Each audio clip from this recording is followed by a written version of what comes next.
The night before her wedding was announced to the entire kingdom, Seraphine Wren stood outside her fiancé's study and heard him whisper another woman's name like a prayer. Not once, 3 times. She had spent 7 years loving Damien Ashcombe the way people love a promise, quietly, patiently, without asking too many questions. She had defended him when the court gossiped that a Wren girl wasn't grand enough for a future duke. She had waited while he studied abroad, waited while his father tested her family's loyalty, waited while the wedding date kept slipping further into the future like a horizon that refused to be reached. She did not know, standing in that dark corridor with her hand frozen an inch from the door, that in exactly 9 days she would vanish from Orlisk so completely that men would search for her body in the river. She did not know that the man whispering another woman's name in the candlelight would spend the next 3 years of his life becoming a duke with a title, a fortune, and absolutely nothing that mattered. And she did not know, not yet, that the girl who turned away from that door in silence was already dead.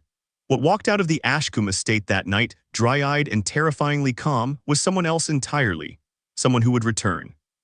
This is the story of how a woman learned that heartbreak, given enough time and enough silence, does not fade. It sharpens. Seraphine Wren had grown up being told that patience was a virtue reserved for women of good breeding. Her mother had said it while lacing her into gowns 2 sizes too tight for a girl of 12, already being fitted for a marriage that would not happen for another decade. Her father had said it more bitterly, usually after a letter arrived from House Ashcombe postponing another visit, another dinner, another chance for the betrothed pair to be seen together in public. House Wren had once been among the wealthiest bloodlines in the kingdom of Velmora, an old lineage said to carry a thin thread of ancestral magic in its blood, the kind that showed up once in 3 generations, as an ability to read the emotional undercurrents of a room, to sense a lie before it left someone's lips. But 2 bad harvests and 1 catastrophic investment in silver mines that ran dry had reduced the Wrens to genteel poverty, propped up by a single asset. A betrothal contract with the Ashcombe family, signed when Seraphine was 9 years old and Damien was 12. She had met him properly for the first time at 11, at a summer garden party where he'd climbed a tree to retrieve her mother's runaway hat and torn his good jacket doing it. He'd laughed about the tear instead of worrying what his father would say, and something in Seraphine's chest had settled, the quiet, unspectacular certainty that this was a kind person, and that kindness, more than title or fortune, was the thing worth building a life around. For years, that certainty had been enough. She learned to play the harp because his mother mentioned once that music soothed Damien after long council sessions. She learned 3 languages because his father valued a wife who could host foreign dignitaries without an interpreter. She learned to smile through the sting of court women who called her the spare heiress, behind painted fans, a joke about how House Wren had nothing left to offer but a signature on old paper. "He chose me before either of us knew what a title was worth," she told her lady's maid, old Nessa, the week before the banquet where the official wedding date would finally be announced. "That has to mean something." Nessa, who had served the Wren family for 30 years and had buried 2 of Seraphine's grandparents and 1 infant brother, only hummed a noncommittal note and kept brushing out her lady's hair. She had seen enough noble marriages to know that a boy's kindness at 11 guaranteed nothing about the man he became at 24, especially not a man who had spent the last 3 years mostly in the capital away from his intended. Surrounded by a court eager to remind him exactly how much more he could have, Seraphine did not want to hear that kind of caution. She wanted to believe the way people in love insist on believing. That the version of Damien she'd built her whole future around still existed underneath the polished, distant young lord who'd returned from his studies changed. Quicker to laugh at cruel jokes, he once wouldn't have understood slower to write letters colder in the 2 visits he'd made that spring. The cracks had been there for months. She had simply chosen, again and again, not to look directly at them. The first crack came in the form of a glove. It arrived pressed into the lining of a book Damien had lent her, a treatise on trade routes he thought she'd find intellectually stimulating, which was itself a strange, formal phrase for a man who used to write her poetry about garden hats. Tucked between 2 pages was a woman's silk glove, pale lavender, embroidered with a small crest Seraphine didn't recognize. A spray of thistle, flowers the sigil of the minor but wealthy Marchetti family. Merchants who had bought their way into a barony 2 generations back and had been climbing ever since. She told herself it meant nothing. Gloves got misplaced, books got borrowed and lent between friends. She folded it neatly, set it aside, and did not ask him about it when he next visited, because asking would have meant admitting she needed an answer. and needing an answer would have meant admitting she was afraid of what it might be. The second crack came from her younger brother, Tomas, 12 years old and utterly without tact, who mentioned over dinner that he'd seen Lord Damien's carriage outside the Marchetti townhouse in the capital 3 times that month, according to a friend whose father worked the stables there. Probably business, their mother said quickly, shooting Tomas a look that meant drop it. Seraphine had smiled and agreed, probably business. The Marchettis were merchants, after all, deeply involved in the same trade routes Damien was meant to inherit oversight of. It made perfect, boring, reasonable sense. She built an entire cathedral of reasonable explanations that spring brick by careful brick. Because the alternative, that the boy who'd torn his jacket for her mother's hat had become a man capable of loving 2 women in the space of one betrothal, was a thought too large and too ugly to hold. The banquet was 2 weeks away. The official announcement of the wedding date, the one that would finally, after 7 years of postponements, bind her name to his in front of the entire court. Her mother had commissioned a new gown in deep emerald green, the Wren family color, embroidered with silver thread meant to whisper old money even though there wasn't much of it left.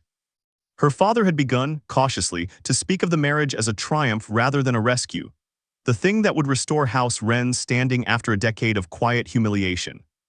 Seraphine wanted, more than anything, to walk into that banquet and feel like a bride instead of a transaction. So when Damien sent word that he would be arriving 3 days early to finalize some details with her father, she chose, as she had chosen all spring, to be hopeful instead of afraid. She had the household prepare his favorite guest room. She picked fresh lilies for the entry hall. She rehearsed, in the mirror, the exact soft smile she wanted to give him when he arrived. What she did not rehearse, because she could not have imagined it, was standing in a dark corridor outside his temporary study 3 nights before the banquet, her hand raised to knock, when she heard him speaking low and urgent into the empty room. Practicing, she would realize later, a confession he intended to give someone else entirely. "Isolde," he said, and the name landed in Seraphine's chest like a dropped stone. "Isolde, I don't know how much longer I can do this. Every day I spend performing devotion to a woman I don't." He stopped himself. Even alone, even certain no one could hear, some instinct made him swallow the rest of that sentence. But Seraphine had already heard enough. Enough to understand that the man on the other side of that door had, at some point in the last 3 years, stopped seeing her as his future and started seeing her as an obligation to be managed until something better could be arranged. She did not knock. She did not weep in the corridor, though her whole body wanted to. She stood very still, the way old Nessa had taught her to stand when a horse spooked, no sudden movement. Nothing that would draw the danger's attention. And then she walked back to her room with the particular careful calm of someone holding something shattered together with both hands, and did not let it fall until the door was locked behind her. That night, for the first time in her life, Seraphine Wren allowed herself to consider a question she had never once let herself ask. What if patience wasn't a virtue at all? What if it was simply the polite word people used for women who had been taught to wait quietly while their lives were decided by someone else? She did not have an answer yet. But she had 9 days until the banquet, and a name, Isolde, burning behind her eyes like a struck match. Whatever she did next, she understood with sudden, icy clarity, she would need to do it herself. No one was coming to rescue a woman everyone still believed was simply waiting for her wedding day. Seraphine did not sleep that night. She sat by her window with a single candle and turned the name over and over in her mind. Isolde. She knew, of course, who the Marchettis were. Every noble in Velmora did. But she had never once considered that Lady Isolde Marchetti might be more than a name on a guest list, more than a merchant's daughter climbing the social ladder alongside her own family's slow decline. By morning, she had made a decision that would have scandalized her mother. She would find out the truth herself, quietly, before assuming the worst and before confronting anyone. She began with old Nessa, who, despite 30 years of discretion, had connections in every noble household in the capital through an invisible network of ladies' maids, cooks, and stable hands who traded information the way merchants traded grain. "I need to know about Isolde Marchetti," Seraphine said, keeping her voice as steady as she could manage. "Everything, quietly." Nessa studied her lady's face for a long moment, the too careful stillness of it, the shadows under her eyes, and did not ask why. She simply nodded and said she would see what could be learned within the week. What Nessa learned, delivered in careful fragments over the following days, painted a picture far more calculated than Seraphine had braced herself for. Isolde Marchetti was 22, clever, ambitious. And according to 2 separate sources in 2 separate households, had been quietly cultivating a friendship with Damien Ashcombe for nearly 2 years ever since he'd returned from his studies abroad and begun spending more time in the capital than at his family's estate. It had started, by all accounts, innocently enough. Shared interest in trade policy, a mutual friend who hosted salons where young nobles debated economics late into the night.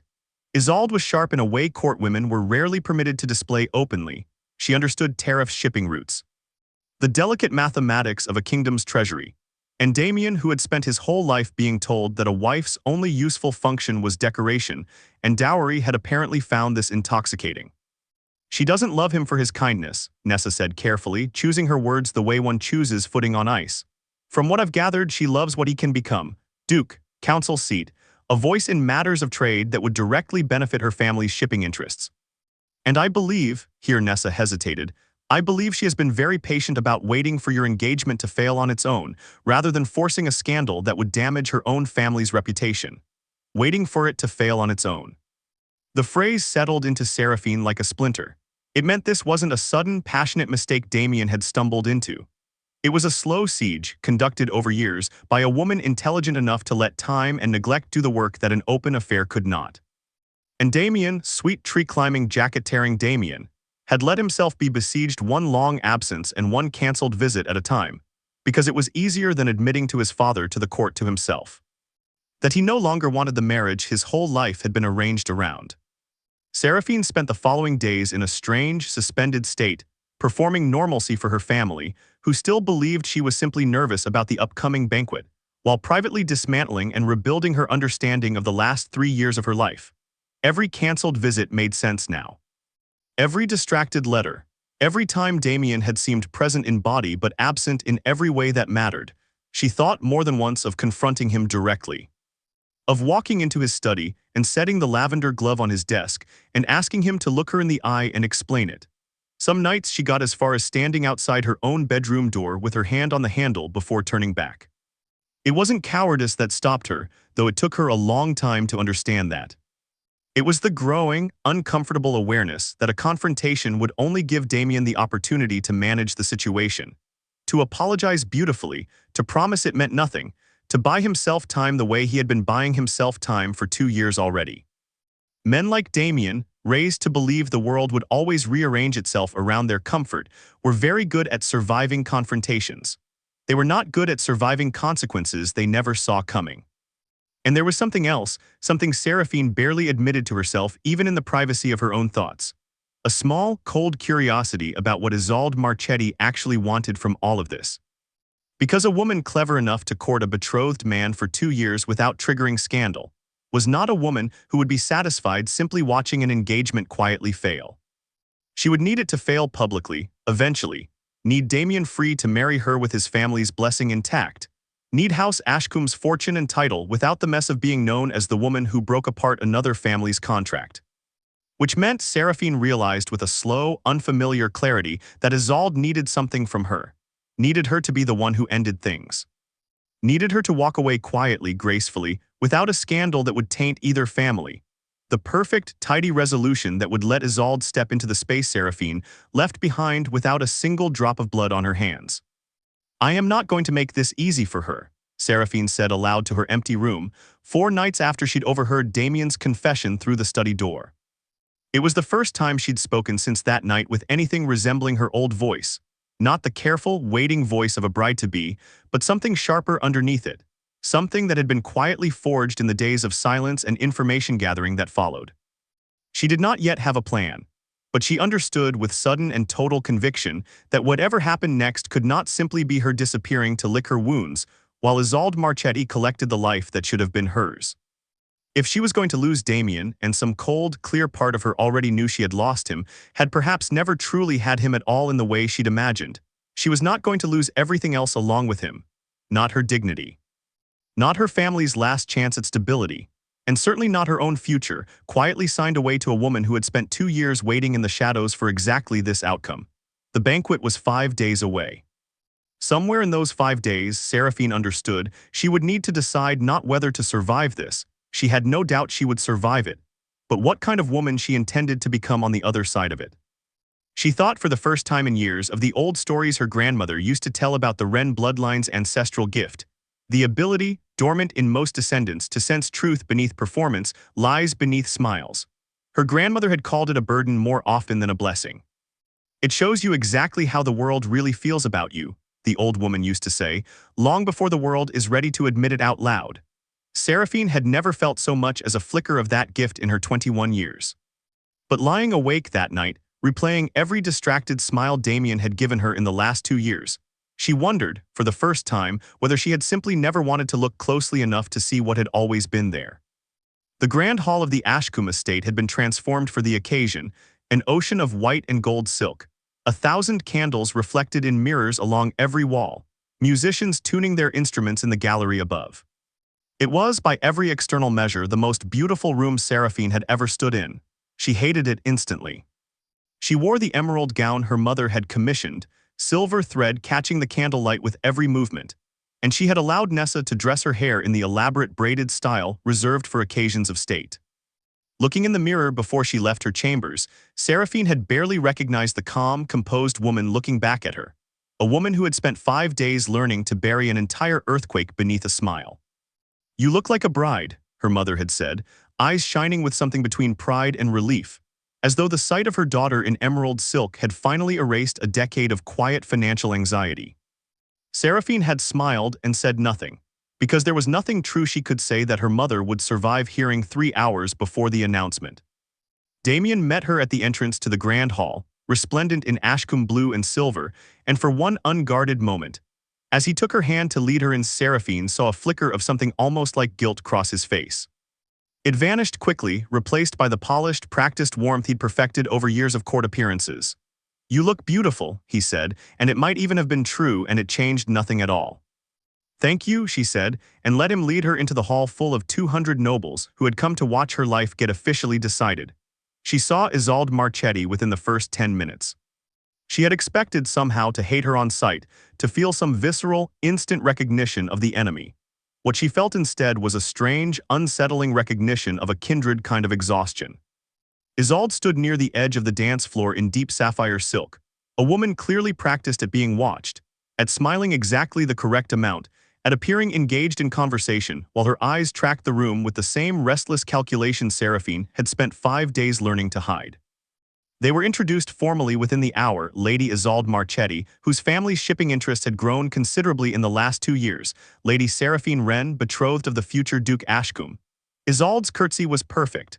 Her smile did not waver. Her eyes, meeting Seraphine's for exactly the length of time propriety demanded and not a second longer, gave away absolutely nothing. "I've heard so much about you," Isolde said, and her voice was warm and even and utterly unreadable. "Lord Damien speaks of you with such fondness." It was, Seraphine understood immediately, a test, or perhaps a warning. Isolde was telling her, in the only language available to two women forced to smile at each other in a room full of watching nobles, that she knew exactly what game was being played, and that she was confident of winning it. "How kind of him," Seraphine said, and smiled the smile she had practiced in her mirror, and felt something in her chest go very quiet and very cold. The evening unfolded the way such evenings always did: dancing, wine, the low murmur of 200 conversations about trade and marriage, and the slow redistribution of power that every noble gathering secretly was. Seraphine danced with Damien twice, as propriety required, and found herself studying his face with a strange, clinical distance, cataloging every small tell she had spent 7 years learning to love and had never once examined for what it actually revealed. He was distracted. He looked more than once toward the edge of the room where Isolde stood in her sapphire silk, and each time he caught himself doing it, a flush of something, guilt perhaps, or simple frustration at his own weakness, crossed his face before he smoothed it away. Seraphine said nothing. She danced and smiled and let him believe for a few more hours that the woman in his arms was still the same patient, unquestioning girl who had waited 7 years without ever once looking too closely at what she was waiting for. The announcement came at midnight, as tradition demanded. Lord Ashcombe, Damien's father, rose from the high table with a goblet raised, and the musicians fell silent, and 200 faces turned toward the small dais where Seraphine and Damien stood side by side. 6 months from this day, Lord Ashcombe announced, his voice carrying easily through the hushed hall, my son Damien will marry Lady Seraphine Wren, uniting House Ashcombe and House Wren in a bond that honors both our families' long and noble history. The hall erupted in applause. Seraphine felt Damien's hand find hers, cold and slightly damp, and she squeezed it in return with a warmth she did not feel, because 200 people were watching and because the performance was not yet finished. Across the room, over the sea of clapping hands and raised goblets, Seraphine's eyes met Isolde's one final time. There was no triumph in Isolde's expression which surprised her. There was, instead, something almost like calculation shifting into disappointment, the look of a woman who had perhaps hoped, right up until the announcement, that some intervention might yet occur. 6 months.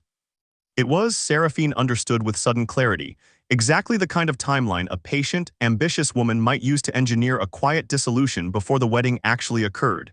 An accident, a scandal, a convenient discovery that would end the engagement without anyone needing to force the issue directly. Seraphine smiled at her, one final time, across the crowded hall. And for the first time since she'd stood outside that study door 9 days ago, she felt something other than grief. She felt the cold, clarifying beginning of a plan. She would not wait for Isolde to engineer her convenient scandal. She would not wait 6 months to be quietly, humiliatingly discarded in a manner designed to protect everyone's reputation but her own. And she would certainly not spend those 6 months performing devotion to a man who had already, in every way that mattered, chosen someone else. Whatever came next, Seraphine understood. Walking back into the crowd of well-wishers with Damien's cold hand in hers, and 200 candles burning around her like 1,000 small indifferent stars, would need to happen on her own terms at her own time. In a manner that no one in that glittering hall could possibly see coming, the banquet ended near dawn. Seraphine returned to her family's estate exhausted, hollowed out, and for the first time in 9 days, utterly certain of what she needed to do. She was going to disappear, not out of despair, not out of surrender, out of strategy. The plan took shape over the following week with a precision that surprised even Seraphine herself. She had never, in 21 years, planned anything more complicated than a garden party menu. Her entire life had been organized around waiting for decisions other people would make about her future. Now, for the first time, she found a strange, fierce satisfaction in building something entirely her own, even if what she was building was her own disappearance. She told only old Nessa the truth, and only in pieces over several days, gauging the old woman's reaction before revealing more. Nessa, to her enormous relief, did not try to talk her out of it. "Your grandmother would have done the same thing," Nessa said quietly, on the third night, as she helped Seraphine sort through which few possessions could be taken without arousing suspicion. She always said the Wren women were given 2 choices in this world: wait quietly for someone else to decide their worth, or leave and go prove it themselves. She chose the second once. It's how she survived the famine winter that took half the eastern estates. Seraphine had never heard this story before. It struck her in that moment that there was an entire hidden history of Wren women who had made themselves disappear in one way or another. And that perhaps patience, the virtue she had been raised to prize above all others, had never been the family's true inheritance at all. Perhaps the true inheritance was knowing exactly when patience had run its course. The mechanics of the plan were simple in concept and agonizing in execution. Seraphine could not simply leave a note and walk away. A runaway bride would become exactly the kind of scandal Isolde could use, exactly the kind of humiliation that would confirm every whisper the court had ever made about House Wren being unworthy of an Ashcombe alliance. Worse, it would leave her family exposed to whatever retaliation House Ashcombe might take for the broken contract, and it would leave the door wide open for Isolde to step gracefully into her place within the year. No.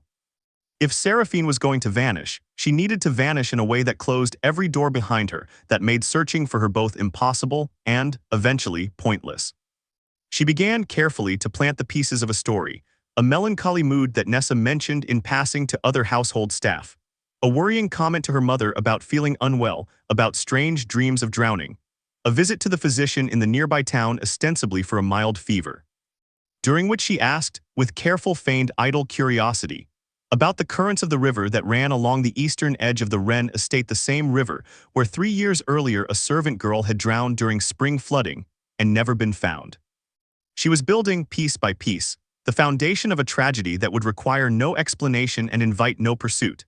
It cost her more than she expected, watching her mother's growing worry over her daughter's melancholy in the final days, knowing the woman would soon believe her only daughter dead. She nearly abandoned the plan twice.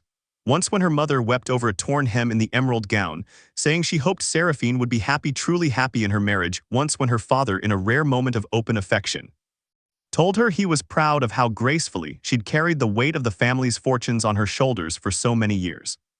But each time, Seraphine forced herself to remember the sound of Damien's voice through that study door, whispering another woman's name like a confession he'd rehearsed 100 times.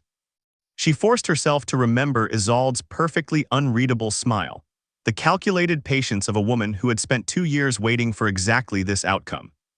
And she reminded herself with the cold clarity that had been growing in her chest since the banquet that her mother's grief, however real, however painful to imagine, would be temporary.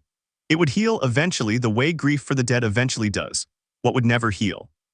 If she stayed and let this marriage happen anyway was the slow erosion of her own dignity spent for the rest of her life, married to a man who loved someone else, and a court that had already decided quietly that she was the fool who hadn't noticed. Better a clean grief than a lifetime of small, humiliating deaths. The night she left, 11 days after the banquet, was moonless and cold.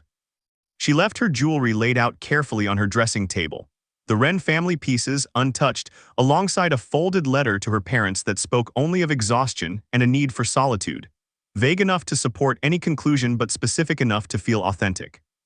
She left the emerald gown hanging in her wardrobe, a detail she knew Nessa would make sure was noticed and remarked upon. What bride leaves her wedding finery behind if she intends to run away and marry elsewhere? She walked the mile and a half to the eastern river crossing, wrapped in a plain traveling cloak Nessa had provided.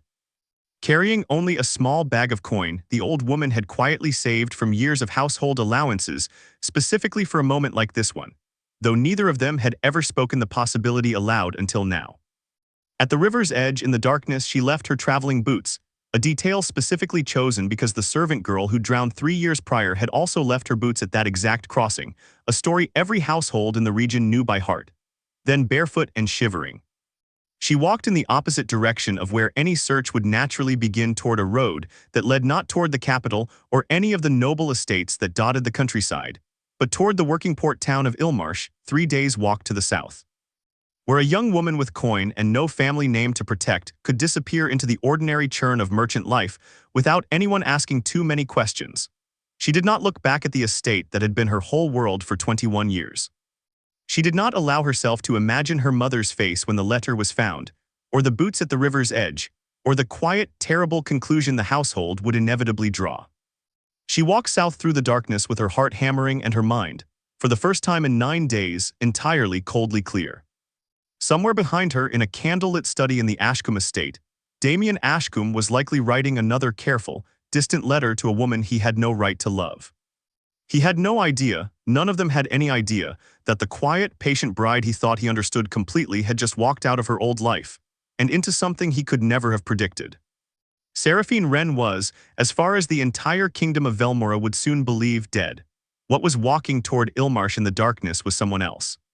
Someone who had not yet chosen a name, or a face, or a purpose, beyond the single, burning certainty that whatever she became next, it would not be a woman who waited quietly for the world to decide her worth ever again. Ilmarsh smelled of salt, tar, and fish guts, and Seraphine had never in her life been more grateful for an unpleasant smell. It meant she had truly left the perfumed, candlelit world of Velmoran nobility behind. No one in the crowded port town looked twice at a plain-cloaked young woman with a small bag of coin, because Ilmarsh was full of people who had come from somewhere else, running from something, looking for a different life.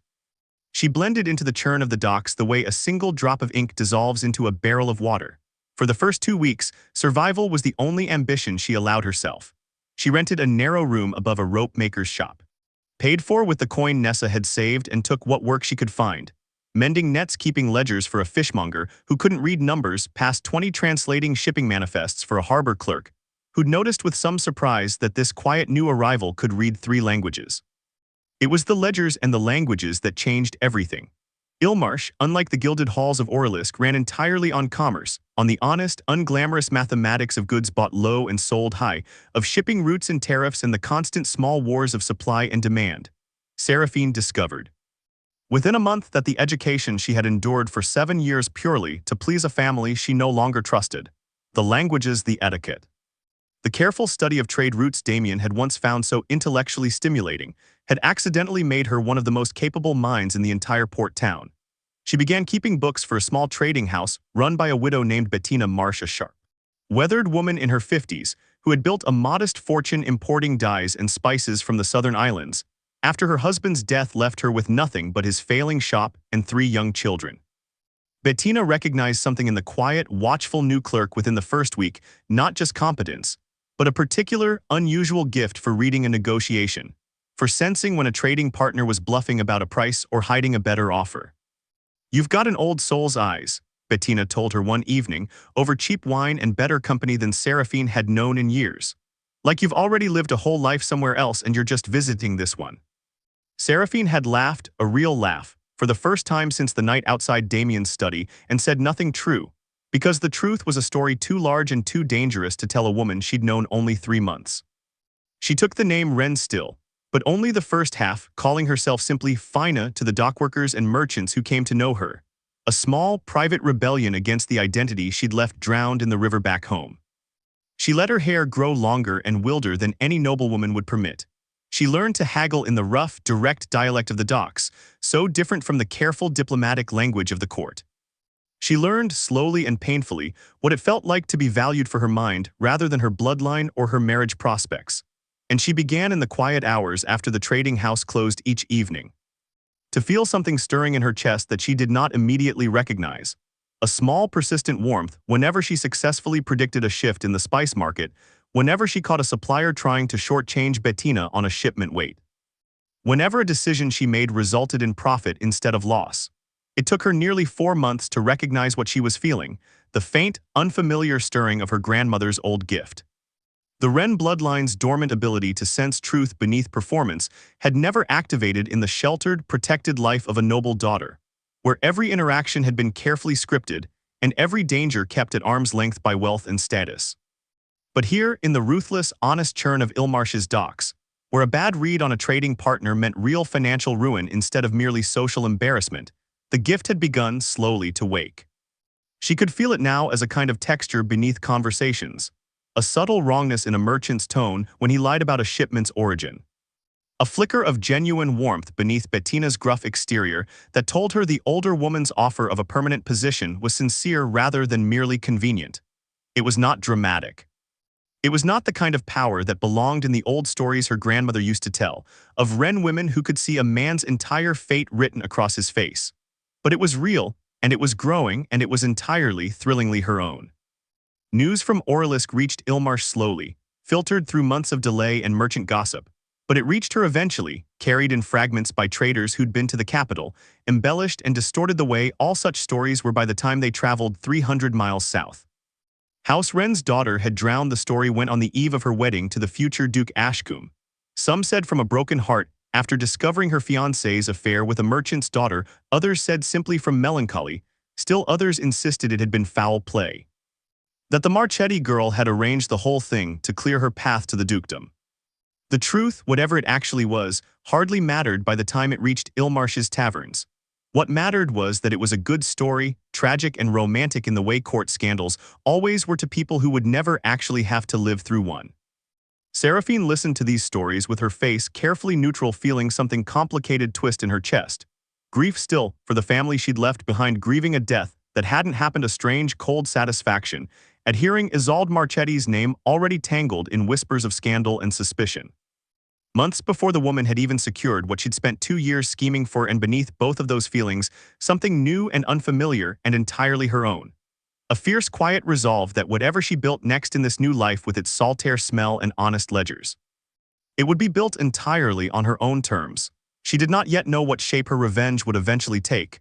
She did not yet know that within 2 years the quiet, watchful clerk known only as Fina would become one of the most formidable trading minds in the southern ports, or that the small, patient gift awakening in her chest would grow into something the old stories had never quite described. She knew only that the girl who had waited 7 years for a man to decide her worth was well and truly gone, drowned in a river 300 miles north, and that whoever she was becoming instead had no intention of waiting for anything ever again. 6 months after arriving in Ilmarsh, Bettina Marsh made her an offer that would change everything: a full partnership in the trading house. In exchange for capital Seraphine didn't have, and an idea she did, a new shipping route to the eastern islands that no one else in Ilmarsh had yet dared to chart. Seraphine said yes before she'd finished hearing the terms. It was, she would realize much later, the moment her old life ended completely and her new one truly began. The Eastern shipping route, born from a half-formed idea and a widow's willingness to gamble, took 18 months to become profitable and another 6 to become extraordinary. Seraphine, known throughout the southern ports simply as Lady Fina, a title the dockworkers had bestowed on her half-jokingly at first, then with increasing seriousness as her reputation grew, proved to have an almost uncanny instinct for the shifting currents of trade. For knowing which risks would pay and which would sink a fleet, some of it was genuine skill, honed through 18-hour days spent studying manifests and market reports until the numbers arranged themselves into patterns other traders couldn't see. But some of it, increasingly, was something else entirely. The gift had grown steadily since that first flicker in Bettina's trading house, and by her second year in Ilmarsh, Seraphine could no longer pretend it was merely intuition. She could sit across a negotiating table from a merchant she'd never met and feel, with startling clarity, the exact shape of his desperation or confidence beneath his carefully composed face. She could walk into a room of rival traders discussing a joint venture and know, within minutes, which of them intended to honor the agreement and which were already planning to break it the moment it became profitable to do so.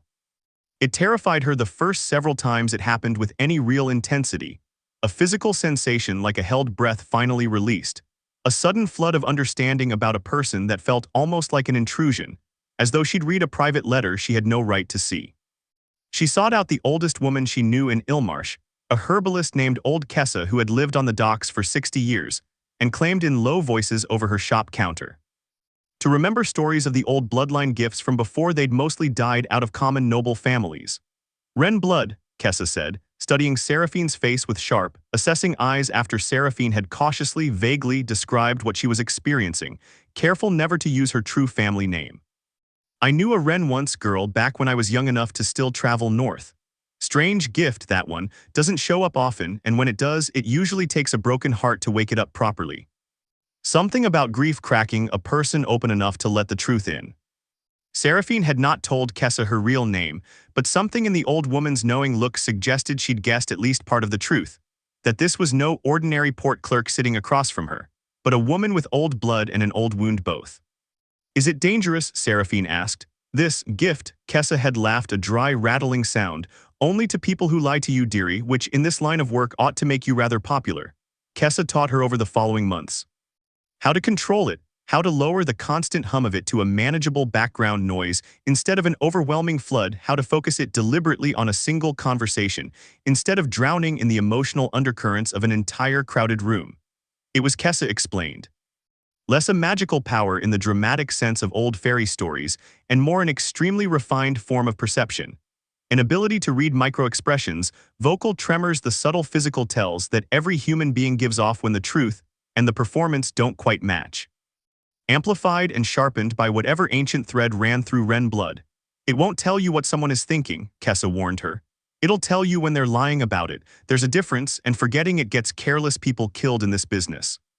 Seraphine took the lesson seriously, the way she took everything seriously now, with the focused, unromantic discipline of someone who had learned, at great cost, exactly how much could be lost to careless trust.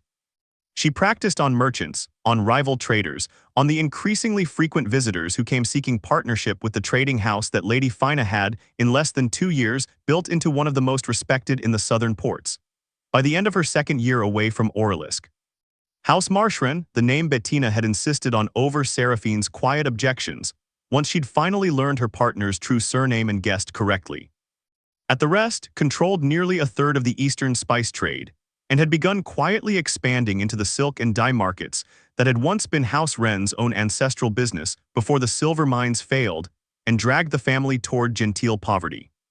Seraphine sent money north during this time, always anonymously, always routed through 3 separate intermediaries, to prevent any trace back to Ilmarsh, small careful gifts to a struggling charitable trust her mother had once run for widows of the eastern estates.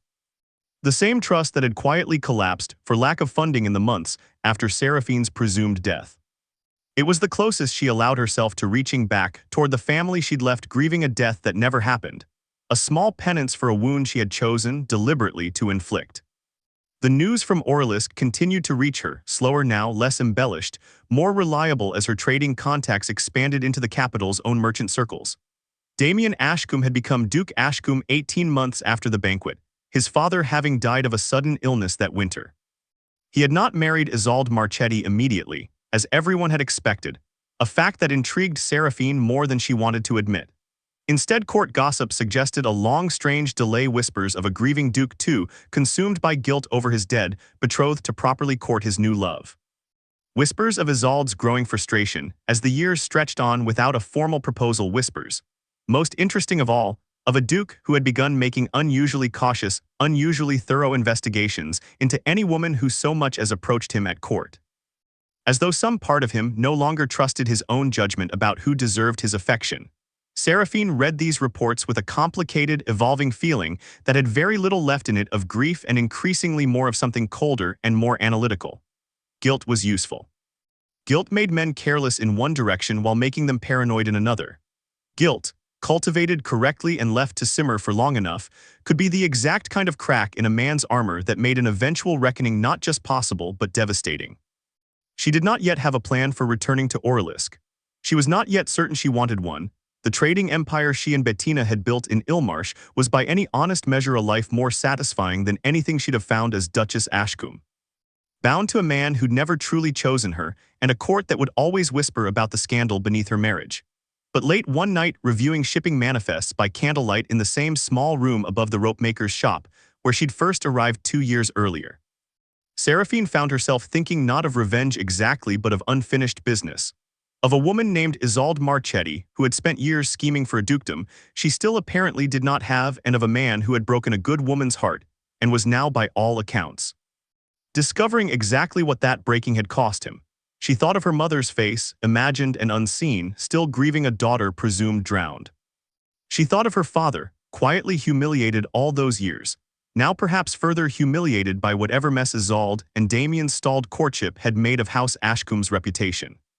She thought of the small charitable trust she funded anonymously each season, a thread connecting her new life to the old one she'd supposedly left in a river. And she thought, with a clarity that felt less like anger now and more like inevitability, that the girl who had walked south into the darkness 2 years ago had always known, somewhere beneath the grief, that this story was not finished. It was simply waiting for her to be ready. 300 miles north, in the gilded, candlelit halls of Orlisk, Damien Ashcombe had become exactly the kind of man his father had always wanted him to be. Powerful, respected, and profoundly, quietly miserable in ways he could not fully articulate even to himself. The dukedom had come faster than expected following his father's sudden death, and Damien had thrown himself into the work of it with an intensity that surprised the entire court. Long hours with the Treasury Minister's careful study of trade policy. A genuine talent for the kind of diplomatic maneuvering his father had spent years insisting he lacked. It should have felt like triumph. Instead, it felt like penance, though Damien could never quite articulate what exactly he was atoning for. He told himself in the early months after Seraphine's presumed drowning that his grief was simple and uncomplicated, the natural sorrow of losing a betrothed of 7 years, a woman he had genuinely cared for even if their engagement had grown distant and dutiful in its final years. He wept at her memorial service, real tears that surprised him with their force, and accepted the court's condolences with the appropriate solemnity, and told himself that the strange, gnawing wrongness sitting in his chest was simply grief working its way through him the way grief always did. It took nearly a year for him to admit in the privacy of his own thoughts that the wrongness was something closer to guilt, and that the guilt had a very specific, very uncomfortable shape. He had loved Seraphine in his way. He had never stopped loving her exactly in the easy, comfortable way one loves a childhood friend who has always simply been there, a fixed point in an otherwise uncertain life. But somewhere in the 2 years he'd spent in the capital during his studies surrounded by a faster, sharper, more intellectually engaged court than the quiet estate life he'd grown up expecting, he had let himself be seduced, not merely by Isolde Marchetti herself, though her cleverness had genuinely captivated him, but by the entire idea of a different life. A life where his wife could debate trade policy with him instead of simply managing his household. A life that felt, in some vague and ultimately cowardly way, more like the future he imagined for himself than the quiet, dutiful marriage that had been arranged for him at 12 years old. He had never once considered, not seriously, not until it was far too late to matter, what that slow, gradual withdrawal had cost the woman waiting patiently at home for him to return to her. The guilt worsened rather than faded as the months passed.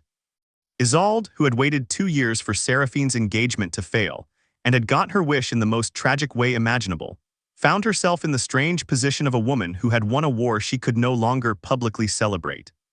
Any overt courtship in the immediate aftermath of Seraphine's death would have looked, to the entire court, exactly like what it actually was: the cold, calculated culmination of a 2-year affair conducted behind a grieving woman's back.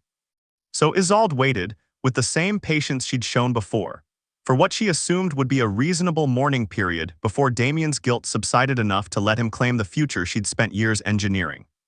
But the mourning period stretched from months into a year, and the year stretched toward 2, and Damien found himself, again and again, unable to take the final step of formally courting the woman he'd once whispered her name for like a prayer through a closed study door. Part of it was simple political caution. A young duke still establishing his authority in the wake of his father's death could ill afford the appearance of having caused his betrothed's death through neglect and infidelity. And any public courtship of Isolde within the first year would have confirmed every whisper the court had already begun to make. But part of it, and this was the part Damien could barely admit even to himself in the privacy of his own study late at night, was something closer to fear, a growing uncomfortable suspicion that his feelings for Isolde had always been more about escaping the life he'd been assigned than about the woman herself, and that marrying her now in the wake of everything would mean living the rest of his life with proof of exactly what that escape had cost. Isolde, for her part, grew increasingly frustrated with the delay and increasingly careless in ways that had begun slowly to unravel the careful image she'd spent years constructing.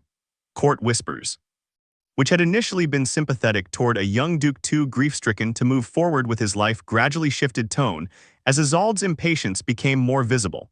A sharp comment here, a possessive gesture, their small cracks in the composed, unreadable mask she'd worn so perfectly at the banquet 2 years earlier. By the second anniversary of Seraphine's presumed death, the court's private consensus had shifted considerably. The Marchetti girl, it was increasingly whispered, had always been more calculating than she appeared, and the young duke's continued hesitation suggested he knew it too, even if he couldn't say so publicly. Damien heard these whispers, of course. A duke always heard the whispers, eventually, filtered through advisors and household staff who thought he should know. He found himself on quiet evenings thinking not of Isolde's cleverness, which had once captivated him so thoroughly, but of small, specific memories of Seraphine that arrived unbidden and left him hollow, the particular way she used to hum while arranging flowers. A habit he'd found charming as a boy and had somehow stopped noticing entirely by the time he was a man too busy performing devotion to remember to feel it. The careful, patient way she defended him once, to a group of court women mocking his family's declining influence before his father's political maneuvering had restored it. The single unguarded moment of pure joy on her face, at 11 years old, watching him climb down from a tree with her mother's rescued hat, before either of them had understood what a title was worth. He had spent 2 years building himself into a man capable of ruling a dukedom, and he was only now, slowly and painfully, beginning to understand that he had built that man on the ashes of a woman he had never actually deserved and had thrown away regardless. It was, he thought bitterly on more than one sleepless night, the exact kind of realization that arrived several years too late to matter to anyone but himself. He did not yet know, could not have imagined. In his wildest and most guilt-ridden speculation, that 300 miles south in a bustling port town, he had never once had reason to visit the woman he had wronged, was very much alive, considerably wealthier than he was, and had spent 2 years quietly, patiently, methodically preparing for the moment she would finally return to Orlisk, not as a grieving bride, as something the court had no framework to recognize and no defense prepared against, the woman who arrived in Orlisk on a bright autumn morning. 2.5 years after Seraphine Wren's presumed death, called herself Lady Fina Marsh, senior partner of House Marsh Wren Trading, and carried with her letters of introduction from 3 separate merchant guilds and a personal recommendation from the Harbor Authority of Ilmarsh that opened doors even the oldest noble names sometimes struggled to unlock. She had changed enough in 2.5 years that she was confident no one in Orlisk would recognize her at a glance. Her hair, once carefully styled in the elaborate braided fashions of court, now worn in the simpler practical style, favored by working merchants, her posture, once trained from childhood into the careful, deferential bearing of a noble daughter awaiting marriage, now carrying the confident, assessing stillness of a woman accustomed to being the most powerful person in any negotiation.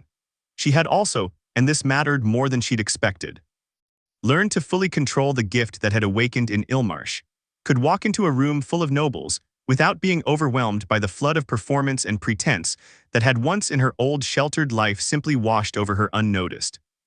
Her stated purpose in Orlisk was entirely legitimate. House Marshren was expanding its silk and dye trade into the capital, and Lady Fina had come personally to negotiate contracts with the capital's merchant guilds, and discreetly to explore investment opportunities among the capital's wealthier noble houses that were increasingly looking for ways to diversify their fortunes beyond traditional landholdings as trade wealth reshaped the kingdom's economy. Her actual purpose was considerably more specific. She had spent the better part of a year before finally deciding to return researching House Ashcombe's current financial position through the indirect channels a skilled trader always maintained, shipping manifests, tax records available to guild members, quiet conversations with capital merchants who did business with the ducal household. What she'd learned had confirmed her suspicions. Damien's dukedom, for all its political success, had been quietly hemorrhaging money for 2 years. Propped up by increasingly unfavorable loans taken to cover his father's mismanaged mining investments, the same silver mines coincidentally that had originally ruined House Wren's fortunes a decade earlier before House Ashcombe had bought the failing claims for a fraction of their supposed worth. It was.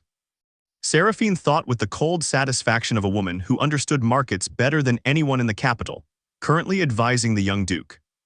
An almost poetic irony. The very mines that had humiliated her family into a desperate marriage contract were now quietly bankrupting the family that had broken that contract's spirit if not its letter.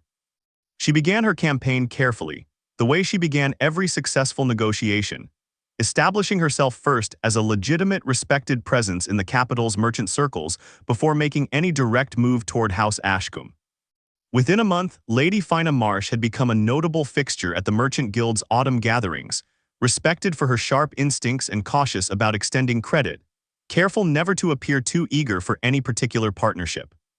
It was at one such gathering, 6 weeks after her arrival, that she finally encountered Isolde Marchetti again. Isolde had aged in ways that surprised Seraphine not merely in years, though 2.5 of them had passed, but in the visible wear of prolonged, frustrated ambition.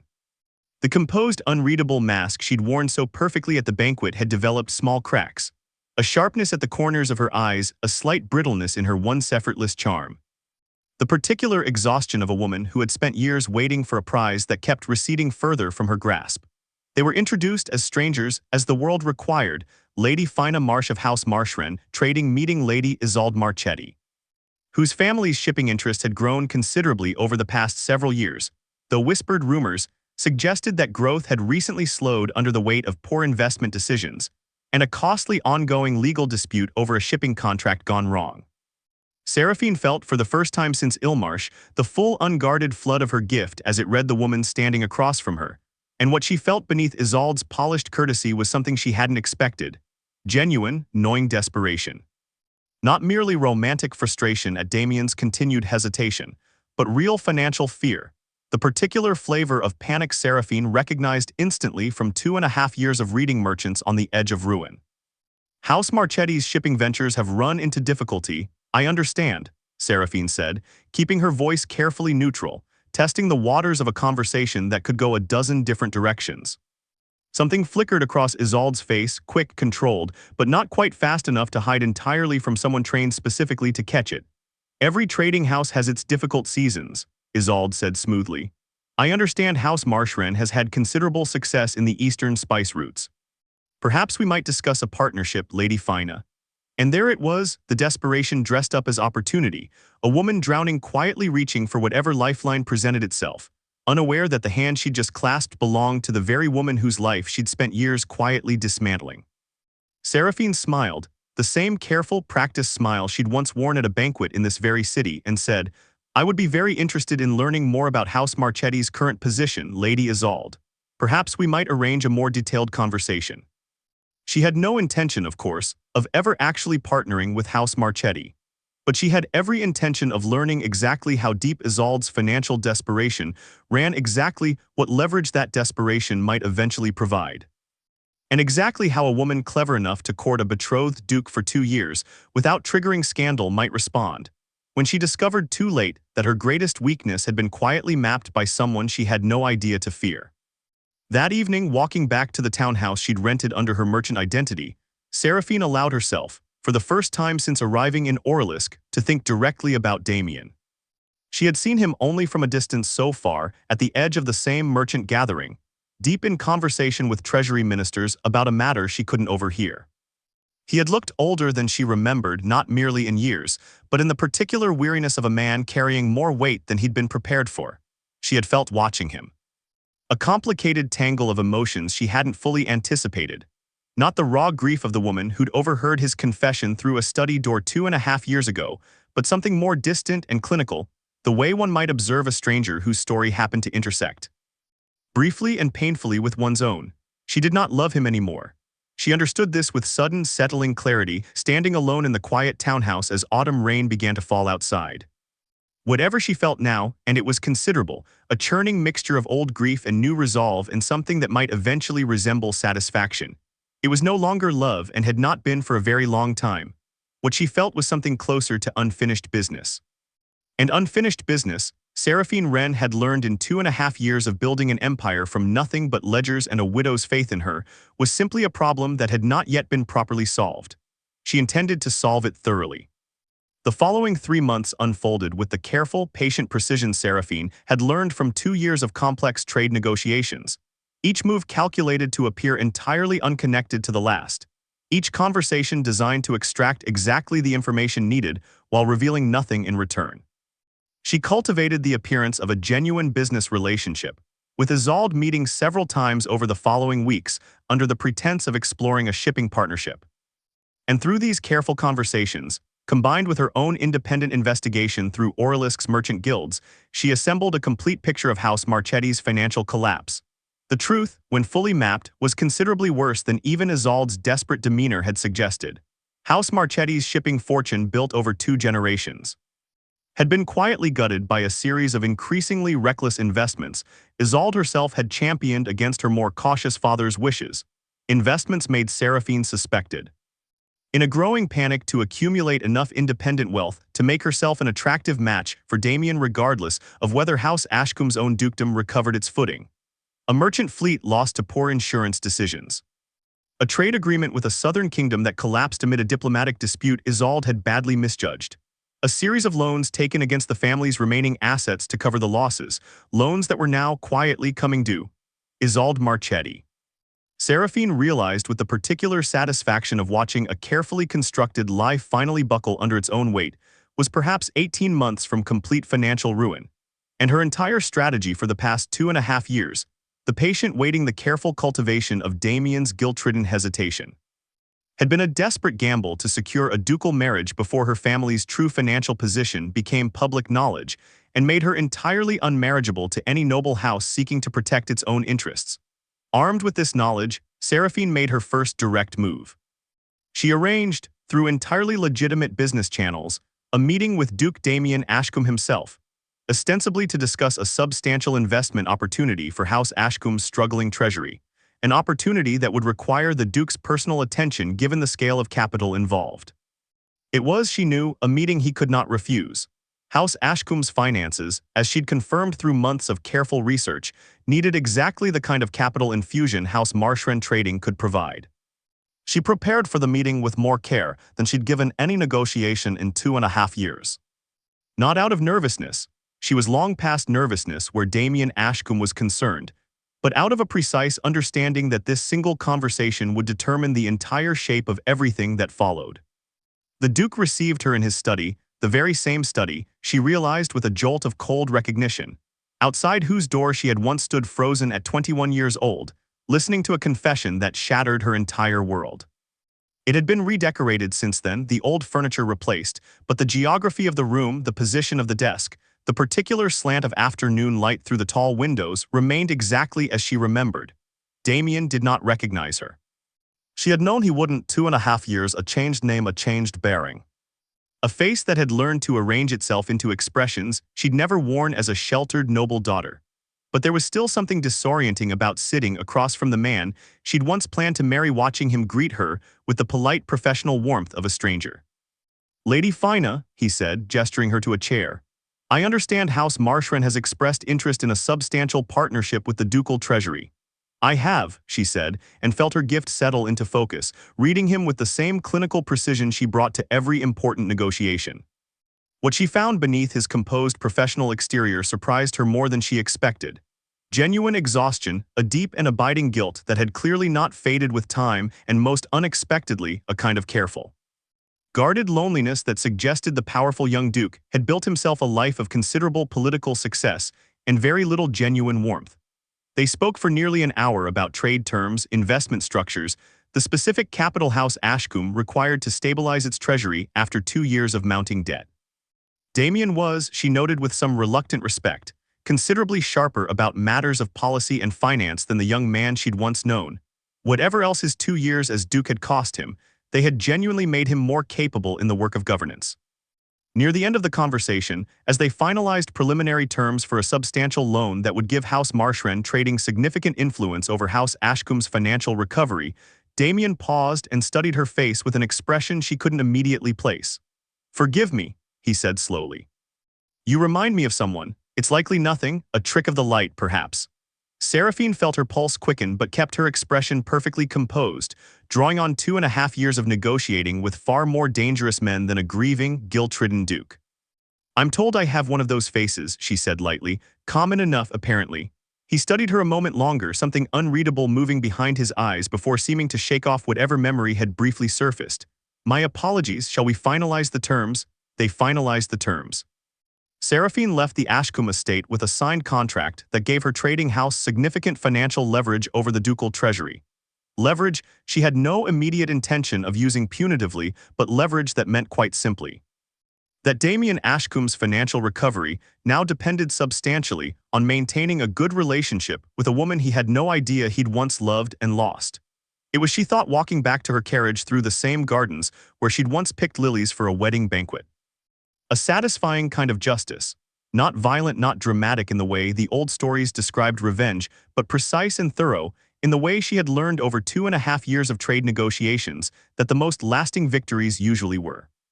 But the true unraveling, the piece that would finally bring everything crashing down, came 3 weeks later from a source Seraphine hadn't even needed to engineer: Isolde Marchetti. Increasingly desperate as her family's financial collapse accelerated, and Damien's continued hesitation showed no sign of resolving into the marriage she'd sacrificed years of patience for, made a catastrophic mistake. She attempted through an intermediary she believed untraceable to forge a document suggesting House Wren had secretly defaulted on debts to House Marchetti years earlier, a fabricated claim designed to damage the reputation of Seraphine's long-dead family, and by association cast doubt on the legitimacy of the original Ashcombe-Wren betrothal contract in some desperate, poorly conceived attempt to retroactively justify her own 2-year affair with Damien as something less scandalous than it actually was. The forgery was clumsy, born of panic rather than careful planning, and it named in its fabricated ledgers transactions and dates that a woman with Seraphine's particular expertise in trade documentation recognized as impossible within seconds of seeing them. Dates that predated the actual founding of certain merchant guilds, the forged documents claimed to reference financial instruments that hadn't existed in the form described until years after the supposed transactions occurred. When the forged documents surfaced in Oralisks, merchant courts submitted by an intermediary hoping to quietly discredit House Wren's memory before anyone thought to examine them too closely. Seraphine Wren, as Lady Fina Marsh, respected senior partner of a trading house whose expertise in exactly this kind of documentation was widely recognized throughout the capital's merchant guilds, was consulted entirely by coincidence of her professional reputation to verify their authenticity. She held in her own 2 hands, in a quiet examination room lit by afternoon sun, the clumsy, desperate lie that Isolde Marchetti had commissioned to protect a future that was already, unknowingly, slipping entirely out of her grasp. Seraphine smiled for a long moment, alone in that room, before beginning the careful, thorough work of documenting exactly why the forgery was fraudulent, work that would, within the week, become the single thread that unraveled everything Isolde Marchetti had spent years so carefully constructing. The Merchant Court of Oralisk convened its inquiry into the forged documents on a cold morning in early winter, 3 years almost to the day since Seraphine Wren had walked barefoot into a river crossing and vanished from her old life entirely. The proceedings, ordinarily a dry, procedural affair reserved for commercial disputes, had drawn an unusually large audience once word spread through the capital that the forgery involved House Wren's long-dead reputation, and by extension, the still unresolved scandal surrounding Duke Ashcombe's broken engagement. Seraphine, still known to the court and the gathered nobility as Lady Fina Marsh, presented her findings with the same measured professional precision she brought to every negotiation, walking the assembled magistrates and onlookers through each impossible date, each anachronistic financial instrument, each careless detail that revealed the documents as fabrication rather than genuine historical record. She did not, in that initial testimony, reveal who had commissioned the forgery. That, she had decided weeks earlier, was not information to be surrendered cheaply or by accident. It was a card to be played precisely at the moment of maximum consequence. The investigation into the forgery's origin took another 2 weeks, during which Isolde Marchetti's composed public facade began, visibly and irreversibly, to crack under the mounting scrutiny. The intermediary she had used, facing his own charges of fraud once the forgery was confirmed, gave up her name within days of serious questioning. Desperation, Seraphine had learned long ago, rarely survives contact with genuine consequence. The final hearing, at which Isolde Marchetti's role in commissioning the forgery was formally presented to the merchant court, took place in the same grand hall where 3 years earlier Seraphine had stood in emerald silk and watched her own engagement announced to a room full of clapping nobles who had no idea what was actually unraveling behind her composed smile. Isolde arrived pale and visibly diminished, the sapphire confidence of that earlier banquet replaced by the brittle, cornered posture of a woman who understood, at last, that every careful calculation of the past 3 years had finally, catastrophically failed. Damien sat near the front of the assembled nobility, his face carrying an expression Seraphine had never seen on him before, not merely embarrassment at the scandal touching his own household, but something that looked unmistakably like the slow dawning horror of a man beginning to understand exactly how thoroughly he had been deceived by a woman he'd sacrificed his own integrity to pursue. The magistrate's questions were thorough and unsparing, Isolde's defense delivered in a voice that had lost all its old composed warmth, amounted finally to a confession dressed in justification. She had commissioned the forgery, she admitted, in a desperate attempt to protect her family's reputation and her own prospects after years of a courtship that had brought her nothing but delay, expense, and the mounting collapse of her family's fortune. "I gave up everything for him," Isolde said, her voice cracking, gesturing toward Damien with something between accusation and despair. "Years of patience, my family's standing, my—" "You gave up nothing you did not choose to give," Seraphine said quietly, and the entire hall turned toward her, surprised that the respected merchant witness would speak at all in what should have been merely a procedural testimony. "You chose 2 years of patient scheming over honesty, and when patience failed to produce the outcome you wanted, you chose forgery over accepting the consequences of your own decisions. That is not sacrifice, Lady Isolde. That is simply the cost of a plan that finally, deservedly collapsed." The hall fell silent. Damien's eyes found Seraphine's face across the crowded room, and something in his expression shifted, a flicker of confusion, of half-formed recognition, the same unplaceable familiarity that had troubled him weeks earlier in his own study. It was old Nessa, present in the hall that day, having quietly reunited with her lady only days earlier, once Seraphine judged the moment finally safe to reveal herself to the household staff who had grieved her, who could not in the end contain herself at the sight of the young Duke's dawning realization. "Look at her properly, Your Grace," Nessa said, her old voice carrying clearly through the hushed hall, thick with an emotion she had contained for 3 long years. "Truly look." Seraphine felt the entire room's attention shift toward her, felt 3 years of careful reinvention balanced on the single moment that followed. She met Damien's eyes directly for the first time, allowing the full weight of recognition to show on her own face, and watched the exact instant understanding broke across his features, the color draining from his face, his hand gripping the edge of his seat, as though the ground beneath him had genuinely shifted. "Seraphine," he said, barely audible, the name falling from his lips like something he'd been carrying unspoken for 3 entire years. "Lady Fina Marsh," Seraphine corrected gently, "is the name I have earned for myself, Your Grace." Seraphine Wren drowned in a river 3 years ago, along with every reason she might have had to wait quietly for a man who had already chosen someone else. The hall erupted into astonished murmurs, but Seraphine did not look away from Damien's stricken face, did not soften the moment for his comfort the way the old version of herself might have instinctively done. "I heard you," she said, quietly enough that only those nearest could hear, though the words would spread through Orlisk within the hour regardless. 3 years ago, outside your study door, the night before the banquet. I heard you whisper her name like a confession you didn't yet have the courage to make honestly. I could have confronted you then.